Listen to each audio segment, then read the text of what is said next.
Vocês podem tomar assento, em nome de Jesus. Vocês já sabem de cor de onde está escrito o tema dessa campanha. Então a gente só vai dar uma relembrada aqui bem rapidinho. E agradecer a Deus por essa oportunidade de estarmos aqui juntamente com vocês, louvando o nome do Senhor. E juntos nesta noite, cada um de nós receber de Deus aquilo que você veio buscar. A glória dessa última casa será maior que a da primeira, diz o Senhor dos Exércitos. E como é de costume meu, e eu sei que é de costume de vocês também, prestarem atenção no culto desde o início. Deus falou conosco aqui quando o nosso irmão Carlos leu Jeremias 18. Leu toda a essência deste acontecimento aqui. Eu queria meditar com vocês bem rapidamente. Já é o segundo dia, já veio aqui uma pessoa semana passada, já falou acerca do assunto, e o bom dessas campanhas com tema é que a gente vai aprendendo. Você que não perde nenhum dia, já pega um pouquinho da semana passada, pega um pouco de hoje, pega mais um pouco da outra semana, coloca em prática na tua vida e Deus confirma a tua vitória. Não existe outra forma de Deus confirmar a vitória na tua vida se não for pela palavra de Deus. Não existe. Pode procurar em qualquer lugar, você não vai encontrar. E aqui está a chave da tua vitória. Antes da gente começar a falar, eu queria começar com uma pergunta bem básica. Quantos aqui já estão na segunda casa? Que já tiveram uma e que estão agora na segunda, ou na terceira, ou na quarta? Lembra de uma coisinha só. Essa que você está hoje não é melhor do que a primeira? Quantos aqui estão no segundo carro? O seu segundo carro, ou o seu carro de hoje, é muito melhor do que o primeiro quando você comprou. Quantos aqui estão com a segunda moto? Essa moto que eu estou hoje é muito melhor do que a primeira. Para o homem, para nós, tudo que é novo, atual, tudo que é segundo é melhor do que o primeiro. Para nós tem que ser assim. Se não for assim, você não está alegre, você não está feliz. Se a sua segunda posse hoje não for melhor do que a primeira, você não chega aqui, você não adora com espírito, em espírito em verdade, você não adora em coração. Sabe como que você adora? Como o nosso irmão falou que hoje, está tão calor hoje, está quente, eu estou preocupado, é com a minha segunda casa, que não é melhor do que a primeira, com o meu carro atual, que não é melhor do que o primeiro, com o meu emprego atual, que não é melhor do que aquele que eu tinha e que eu perdi. Tudo para nós tem que ser melhor. Pega esse templo aqui. Eu voltando um pouquinho aqui no templo, enquanto eu estava aqui sentado, eu voltei no templo. 2001, essas paredes estavam só no reboco, sem os vidros, sem o forro e o contrapiso. E nós aqui todos adorando a Deus. Em 1999, quando abriu aqui no fundo, estávamos nós lá na edícula adorando a Deus. O segundo templo aqui é muito melhor do que o anterior quando a gente estava. Aleluia. Sempre é assim para o homem. Isso é regra. Quando você possuir a sua segunda casa, você vai fazer de tudo para ela ser melhor do que a primeira. Você vai trocar de carro, você não vai procurar um carro pior. Não vai procurar um carro que dá problema. Você vai buscar um carro que seja muito melhor do que aquele que você está hoje, tendo problemas e dificuldades e murmurando. O seu emprego, você vai procurar um emprego melhor para você. É regra isso. Não tem como fugir. Mas para Deus, o segundo não é melhor do que o primeiro. Para Deus, o primeiro é melhor do que o segundo. E eu vou agora um pouquinho mais fundo com vocês, para nós entendermos a palavra e para vocês já começarem a aquecer no coração. Às vezes, Deus não faz diferença entre o primeiro e o segundo. Ele opera da mesma forma. Quando nós lemos aqui que a glória dessa segunda casa será maior do que a primeira, em nenhum momento o profeta Ageu falou assim, ei, agora que nós estamos aqui e acabamos de reformar a casa do Senhor, eu garanto para vocês que a glória vai ser maior. Não, ele não garantiu isso. Ele estava falando dessa forma: se vocês buscarem a Deus, se vocês voltarem às raízes, e se vocês buscarem de uma forma diferente, a glória vai encher de novo esse templo e vai ser maior a nossa alegria, a nossa fé vai aumentar, a certeza de que Deus está na nossa vida vai ser tão forte que você não vai suportar como não suportaram na primeira vez quando inauguraram o templo. A glória do Senhor é imutável, a glória do Senhor não muda. Quando Deus opera na igreja, na tua vida, é da mesma forma. O que mudou aqui nesse caso foi a forma como eles estavam buscando a Deus. Aliás, não estavam buscando a Deus coisa nenhuma. Deixa eu corrigir aqui. Não estavam buscando a Deus coisa nenhuma.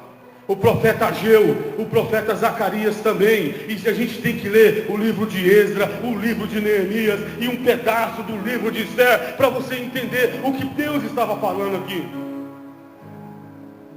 Quando eles voltaram da Babilônia, todos felizes da vida, porque Deus nos libertou, Deus está nos levando de volta. Quando chegaram lá, o que encontraram? Só escombros. Cadê o primeiro templo?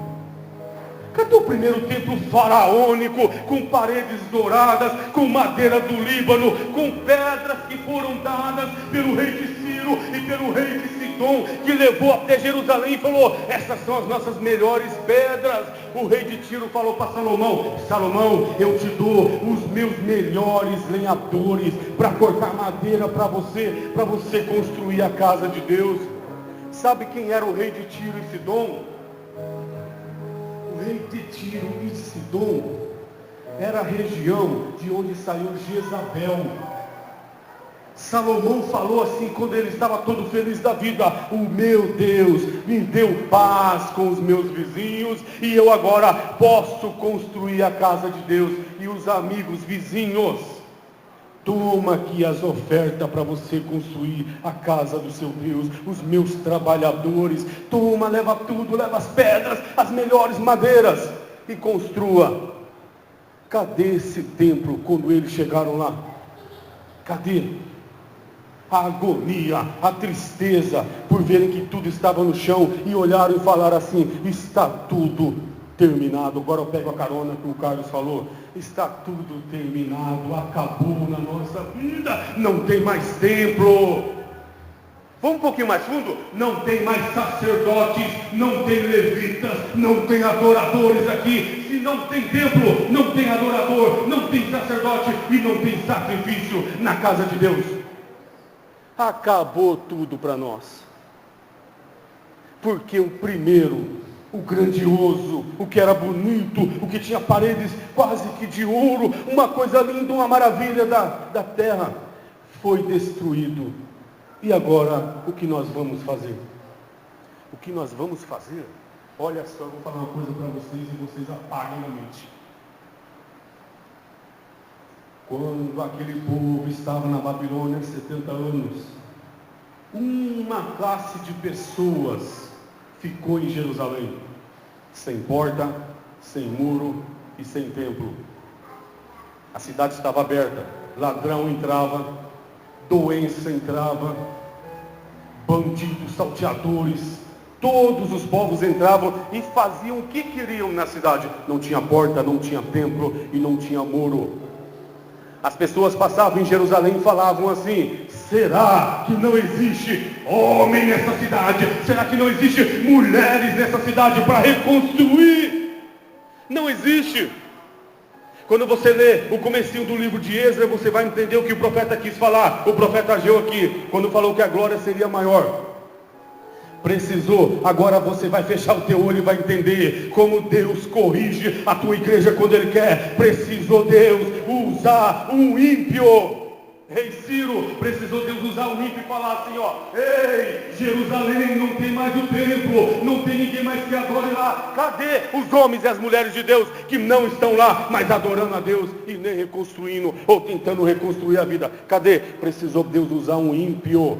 Era a profecia de Jeremias 25:11, era a profecia de Isaías 49, era a profecia 39, era a profecia deles, 49, e o que eu ia falar aqui é que era a profecia de Isaías, falando a respeito que Deus levantaria um homem, e quando esse rei Ciro, um ímpio, percebeu que era um instrumento usado na mão de Deus para fazer a obra, que o povo de Deus não estava mais fazendo, ele bateu no peito e ficou muito feliz e falou: quem sou eu para ser lembrado pelo Deus dos hebreus, pelo Deus de Israel? Eu nem acredito nele, mas o meu nome foi incluído em uma profecia de Jeremias, e eu estou muito alegre, porque o Deus de Israel lembrou de mim, que sou um verme e que não creio nele. Ele se lembrou de mim para fazer a obra na terra de o povo que está lá. O povo que deveria fazer, não estão fazendo nada. Apaga da mente que eu vou falar para vocês. Verdadeiros, pessoas que não estavam interessadas. Quando eles começaram a reconstruir, o profeta repreendeu eles e falou: vocês estão morando em casas pintadas, casas forradas, e o templo continua caído. Mas tudo bem, eles reconstruíram. E para vocês entenderem o que foi a glória da primeira casa, e para vocês associarem com a glória da segunda casa, é muito fácil a gente compreender. Lá em Êxodo capítulo 3, quando o povo mais antigo, aqueles de mais idade, começaram a contemplar só o alicerce subindo, só o alicerce, eles começaram a chorar, porque se lembraram da primeira casa. Essa segunda casa, eles falaram no coração, não vai nem chegar perto da primeira. Para nós homens, eu falei para vocês, para nós, o segundo tem que ser melhor do que o primeiro. Para Deus aqui, eles não estavam fazendo igual. Não chegou nem perto, não podia ser comparado. Mas eles estavam fazendo. E quando começaram a verificar e a contemplar o alicerce, começaram a chorar. Porque se lembraram da glória da primeira casa. Aproveitando o gancho de Jeremias 18, será que Deus faria distinção da primeira construção para a segunda? Deus não faria. Tanto que quando ele falou, através do profeta, que a glória dessa segunda casa vai ser muito maior do que a primeira, e eu já falei para vocês, não é que a glória ia aumentar, aumenta, diminui, não é. A glória é imutável, é única, é ímpar. O que muda somos nós. O que ele quis dizer foi: um dia, nessa segunda casa que vocês estão reconstruindo, e não chega nem perto da primeira, em termos de beleza, sabe por que a glória vai ser maior? Porque é nessa segunda casa aqui, que vocês estão reconstruindo às pressas, que vocês não estão se atentando para os detalhes. Mas eu, Deus, não faço conta disso. Eu quero ver a reconstrução. Nós já vamos entender. É nesta segunda casa que a glória de Deus vai se manifestar. Vai ser nessa segunda casa aqui que o Messias entrará. Por isso que a glória será maior. A glória de Deus, e vocês vão contemplar quando isso acontecer, porque eu, Deus, ele falando através do profeta, não olho se está rebocada, pintada, se a iluminação é bonita. O que eu olho é se vocês vieram para adorar em espírito e em verdade. O que eu olho é quando eu estou no coração e os pensamentos, é se está 100% aqui, já esqueceu lá fora. O que eu olho não é a sua roupa, a sua vestimenta. O que eu olho e o que eu me importo é se você dobrou o seu joelho, agradeceu pelo calor, pela chuva, pela noite, pelo trabalho, e está aqui: Deus, eu vim aqui te adorar, independente da circunstância, independente do que esteja acontecendo na minha vida, porque hoje eu sou um trapo. Hoje eu não sou nem sombra do que eu era antes. Antes eu buscava, eu estava na tua presença, cantava, adorava, pregava, mas hoje eu estou muito fraco, eu não estou mais sentindo a presença, eu estou me sentindo isolado. Mas olha só o que Deus fala através da palavra: a glória da segunda casa será maior do que a primeira, desde que você esteja realmente buscando essa glória, desde que você esteja buscando. O templo era o segundo, a glória era a única, era a mesma. Mudou a construção, a glória continuou a mesma. E agora, Então mostra para nós, Deus, que a nossa preocupação maior deve ser com a tua casa e não com os nossos afazeres. Mostra para nós agora, Deus, que o Senhor vai realmente operar, se nós não temos aqui nem sombra do que Salomão fez. Mostra para nós aqui então agora, Deus, que para a gente reconstruir esse segundo templo aqui, sabe de onde nós tivemos que tirar dinheiro? Sabe de onde? O primeiro templo caiu tudo nas mãos de Salomão.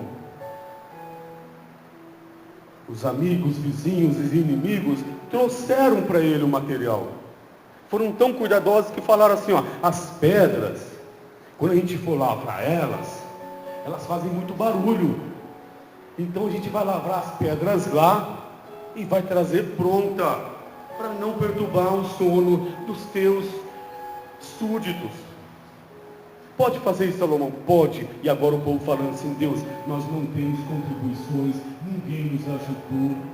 O único que deu alguma coisa foi o rei Ciro, que falou, leve aí, toma tudo isso aqui, porque o homem ficou contente. Não esqueça isso, não esqueça. O homem ímpio, que não acreditava em Deus, quando viu o nome dele em uma profecia, ficou tão alegre, que falou assim, ó, eu devolvo todos os tesouros que a Babilônia pegou, levem tudo de volta para o seu templo, reconstruam a cidade, reconstruam o templo, e está aqui a minha oferta.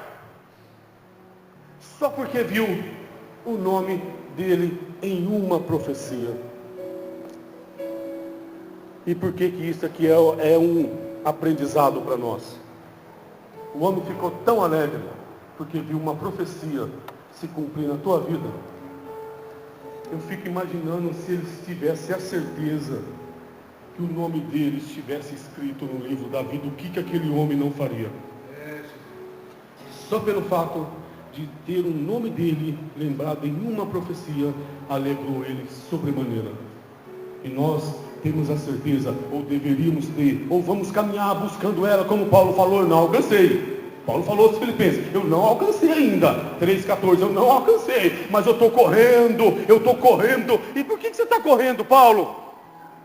Fala para mim por que você ainda corre na presença do Senhor. Porque tem um prêmio lá na frente, e é por causa desse prêmio que eu corro. Porque se não tivesse prêmio, ele era muito direto, se não tivesse prêmio, eu não corria. Eu duvido que algum aqui de nós, se não houvesse uma promessa maior de salvação, de sair daqui dessa terra, desse plano carnal, eu duvido que vocês estivessem servindo a Deus aqui, se não houvesse a promessa maior. Quer ver a prova? É por isso que nós não vamos para o Espiritismo, porque lá não tem promessa, tem promessa na terra. É por isso que vocês não são testemunhos de Jeová, porque não tem promessa no céu, só tem na terra. É por isso que vocês não vão aí nesses ventos de doutrina que aparece, porque só tem promessa para a terra, não tem promessa para o céu. Paulo deixou bem claro, eu só corro por causa do prêmio. Se não tivesse prêmio, ele não corria como ele correu. Vamos voltar aqui no templo de novo para encerrar a palavra. E o profeta disse lá no versículo 3 também, falando com aqueles, que a gente vai entrar agora onde eu queria.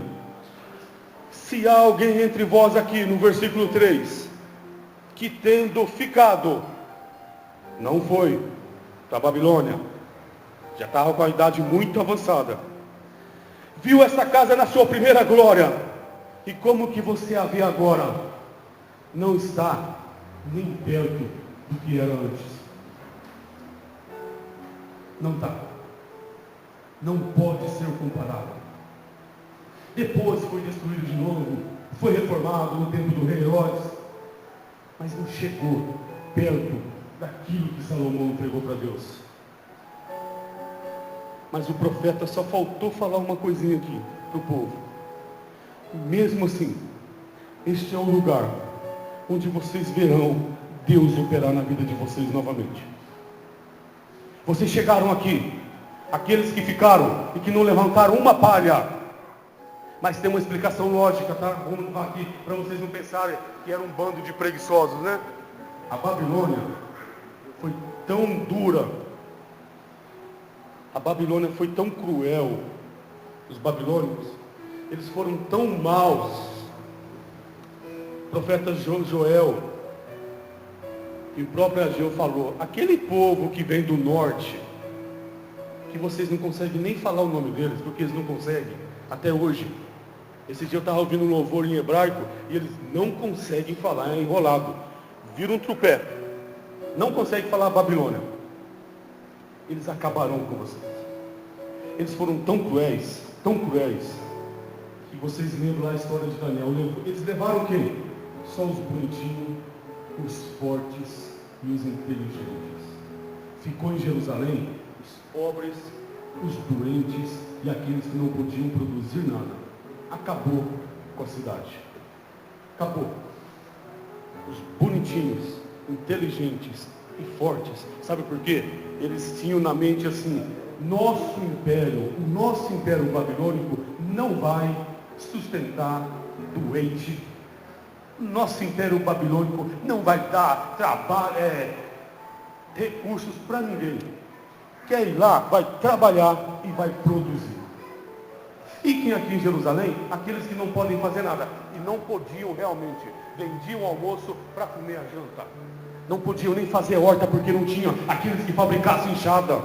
Não podiam construir porque não tinham ferramenteiro. Então quando as pessoas passavam lá e falavam, não tem homem aqui nessa casa, nessa cidade tem homem, o que está faltando para nós é disposição. O que está faltando para nós é a ação de Deus, que vai acontecer daqui uns dias no coração de um ímpio, que vai mandar de volta todos os nossos recursos, todos os nossos tesouros, e nós vamos reconstruir a cidade primeiro. Não!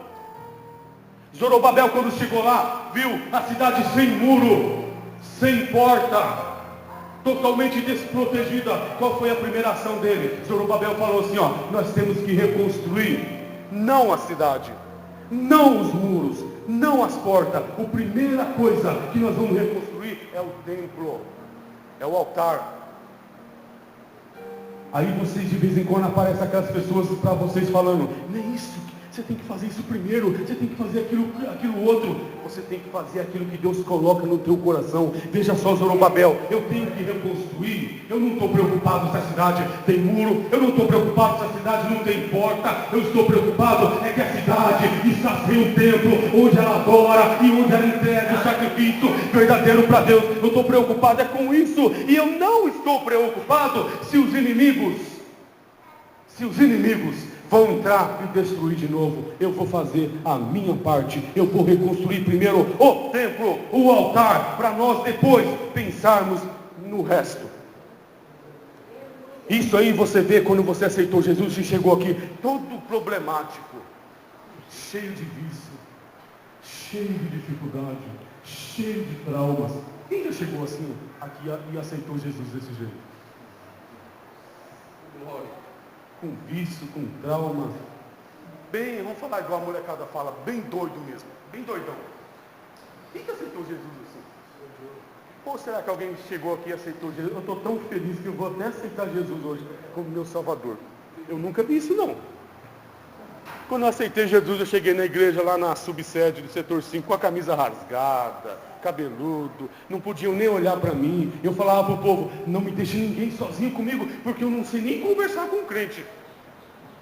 Não deixa. Quando nós aceitamos a Jesus cheio de problema, difícil, dificuldade, foi da mesma forma como Zorobabel chegou em Jerusalém. O que Deus faz na tua vida primeiro não é o material. O que Deus faz na tua vida não é aquilo que você está pedindo. Se não tiver, eu preciso de um trabalho. Primeiro Deus conserta a tua vida espiritual, conserta o teu interior. Está aqui a palavra, que nos prova. Quando Zorobabel chegou em Josué, o que eles se preocuparam? Deus, primeiro o espiritual. Não tem porta, não tem muro, o inimigo vai chegar. Mas se você estiver lá no centro, se você estiver preocupado com o espiritual, com a sua vida, com o seu interior, o inimigo não chega perto. Mas como que eu vou me proteger? Sabe o que era o templo para Jerusalém? Para Israel e para Jerusalém? Era a maior riqueza material que eles tinham depois da arca. Ou junto com a arca. A arca perdeu-se. O templo ainda reconstruiu. Era a maior riqueza que existia ainda na mão deles. Nós vamos reconstruir o templo e o inimigo pode ver de longe. Não importa, Deus está começando a trabalhar. Não é muro que vai te proteger, não é porta que vai te proteger. O que vai te proteger é se você estiver na presença de Deus, se você estiver preocupado com as coisas espirituais e não com as materiais. Porque chegou gente e falou, vamos construir um muro, vamos colocar as portas, senão eles voltam de novo e acabam com a gente. Acabam nada pode tocar a tua vida se você se preocupar somente com as coisas espirituais. É isso que Deus faz na tua vida. Primeiro Ele te reconstrói por dentro. Aleluia. E deixa o material, deixa o carnal. Graças a Deus. Eu tenho que aceitar Jesus e primeiro eu vou acertar minha vida. Primeiro eu paro de beber, paro de fumar, largo as drogas e depois eu aceito Jesus. Não aceita nunca. Não aceita nunca. Por isso que nós entramos aqui e aceitamos a Jesus do jeito que nós estávamos. E as transformações, porque ela é progressiva, não foi uma única, mas foram várias. Elas foram ocorrendo na tua vida e hoje você pode dizer, eu sou liberto. Você se preocupou com as coisas espirituais. E é por isso que ele falava, o profeta, vocês viram a casa na primeira glória? Vimos. E agora vocês estão vendo a segunda? Estamos. Em qual que vocês acham que Deus vai operar mais? Em qual construção?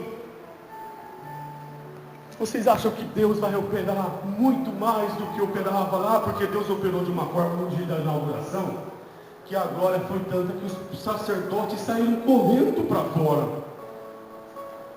Da mesma forma que os apóstolos, em Atos 2, quando foram cheios do Espírito Santo, a Bíblia diz que eles foram, a casa foi cheia, depois eles para fora, saíram correndo porque não suportaram. Em qual templo Deus vai operar?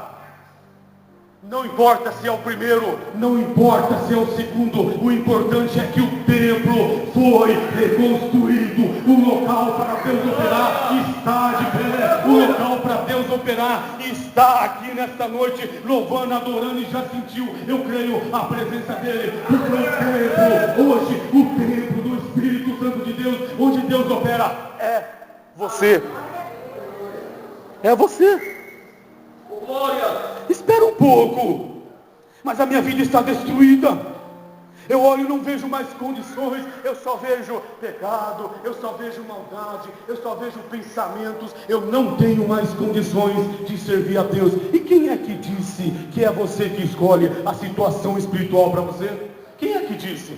O templo deve estar erguido na presença de Deus. E quando Deus olha, Ele fala assim, não importa se é hoje, não importa se ele fez algo ontem, não importa se errou, não importa se saiu da direção, o importante é que hoje está reerguido, está buscando. E aí então, meu filho e minha filha, a glória de Deus na tua vida será maior, desde que você a busque. Desde que você a busque. Foi isso que Deus e o profeta Ageu falou para o povo. Não pense que esse esforcinho de vocês aí, esse esforcinho aí, para reconstruir às pressas um templo, sem nenhum projeto, imaginando que está agradando a Deus. Não pensem vocês que é por causa dessa construção que Deus vai operar. Não é. Deus vai operar é porque vocês ouviram o que nós ouvimos aqui através do profeta. Ei, Zorobabel, esforça-te. E ele disse para um companheiro dele, que era o líder lá, ei, Josué, esforça-te.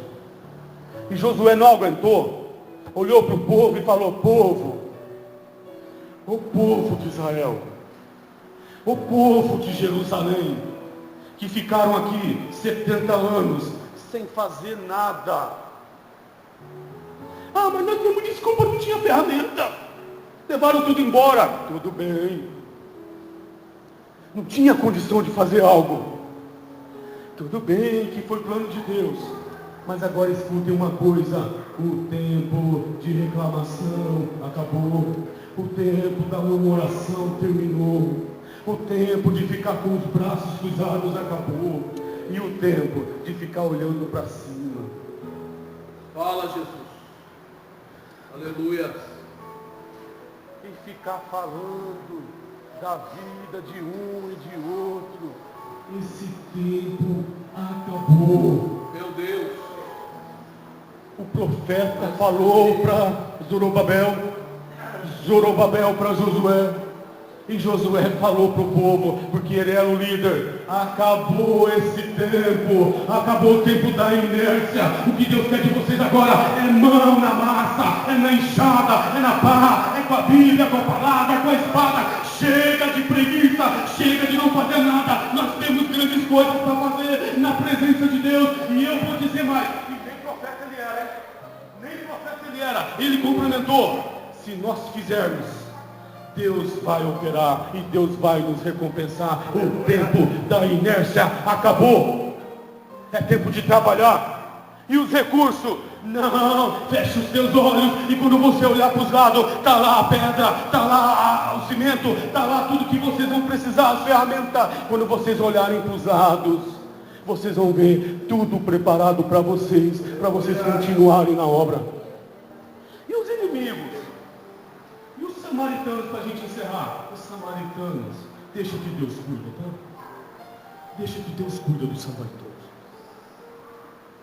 E quando Deus cuida dos samaritanos, você vê isso lá em Êxodo capítulo 17, o primeiro povo da face da terra, que ousou, que teve a petulância e a coragem de ficar na frente de Israel assim, ó. Israel está saindo do Egito.